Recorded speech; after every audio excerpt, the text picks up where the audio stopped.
चलिए आज कानून के एक ऐसे शक्तिशाली टूल को समझते हैं जो हर नागरिक की आज़ादी की हिफाजत करता है, यानी हेबियस कॉर्पस। आखिर इसे व्यक्तिगत स्वतंत्रता का सबसे बड़ा रक्षक क्यों माना जाता है, आइए जानते हैं। जरा सोचिए, क्या हो अगर किसी इंसान को बिना किसी भी कानूनी वजह के हिरासत में ले लिया जाए। मान लीजिए सरकार या कोई भी किसी को बस यूं ही बंद कर दें और कोई जवाबदेही न हो। ये एक ऐसा सवाल है जो किसी भी आज़ाद समाज की नींव को हिला सकता है। और इसी बड़े सवाल का जवाब हेबियस कॉर्पस शब्द में ही छुपा है। पता है, ये एक लैटिन फ्रेज है जिसका मतलब है बंदी को पेश करो। कितना सीधा और पावरफुल आदेश है ना? तो आसान भाषा में हेबियस कॉर्पस एक कानूनी रिट, मतलब एक कोर्ट का ऑर्डर है।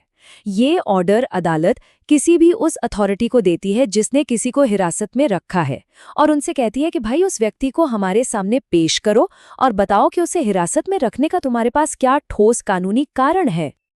अब देखिए, यहाँ जो बात सबसे ज्यादा दिलचस्प है वो ये है कि इस पूरी प्रक्रिया में अदालत ये तय नहीं कर रही कि वो व्यक्ति दोषी है या निर्दोष। नहीं, कोर्ट का बस एक काम है, ये जांचना कि हिरासत कानूनी है या गैर कानूनी, क्या सही प्रक्रिया का पालन हुआ है, बात खत्म। तो ये तो समझ आ गया कि हेबियस कॉर्पस है क्या, लेकिन असल जिंदगी में ये अन्याय के खिलाफ एक ढाल, एक शील्ड की तरह कैसे काम करता है। चलिए इसके कुछ असली उदाहरण देखते हैं। मोटे तौर पर इस पावरफुल रिट का इस्तेमाल 4 मुख्य तरीकों से होता है। गैरकानूनी गिरफ्तारी को चैलेंज करने से लेकर सजा मिलने के बाद भी अपने संवैधानिक हक के लिए लड़ने तक। अरे, ये तो प्राइवेट लोगों द्वारा की गई हिरासत में भी काम आता है। चलिए एक एक करके इन्हें समझते हैं। इसका सबसे आम एग्जाम्पल तो शायद हम सबने सुना होगा, जब पुलिस किसी को गिरफ्तार करती है और 24 घंटे से ज़्यादा बीत जाने पर भी उसे किसी जज के सामने पेश नहीं करती। ये एक गैर कानूनी हिरासत है और इसके खिलाफ तुरंत हेबियस कॉर्पस याचिका दायर की जा सकती है। पर बात सिर्फ गिरफ्तारी तक ही नहीं रुकती, सजा के बाद भी इसका इस्तेमाल होता है।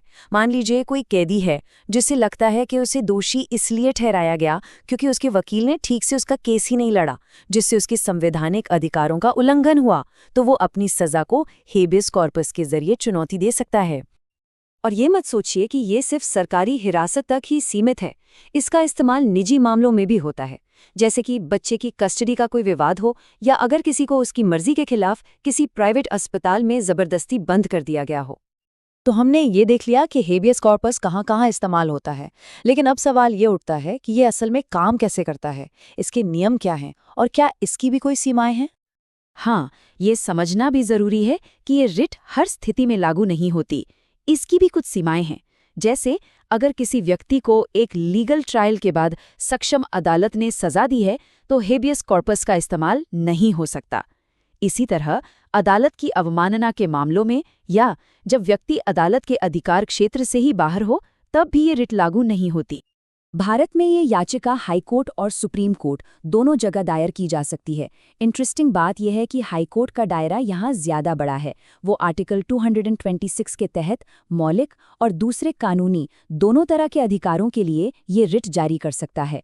वहीं सुप्रीम कोर्ट आर्टिकल 32 के तहत सिर्फ मौलिक अधिकारों के उल्लंघन पर ही ये रिट जारी करता है, और आमतौर पर पहले हाईकोर्ट जाने की ही सलाह दी जाती है। अब आते हैं इस रिट के सबसे पावरफुल, सबसे अनोखे पहलू पर, वो बात जो इसे आम लोगों के लिए इतना एक्सेसिबल बनाती है। तो सवाल ये है कि आखिर हेबियस कॉर्पस याचिका दायर कौन कर सकता है? और इसका जवाब ही इसे इतना खास बनाता है।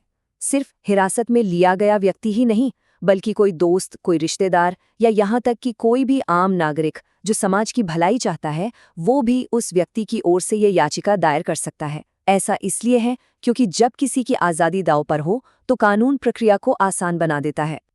अक्सर लोग हेबियस कॉर्पस और एक रेगुलर अपील के बीच कंफ्यूज हो जाते हैं, लेकिन इन दोनों में ज़मीन आसमान का फ़र्क है।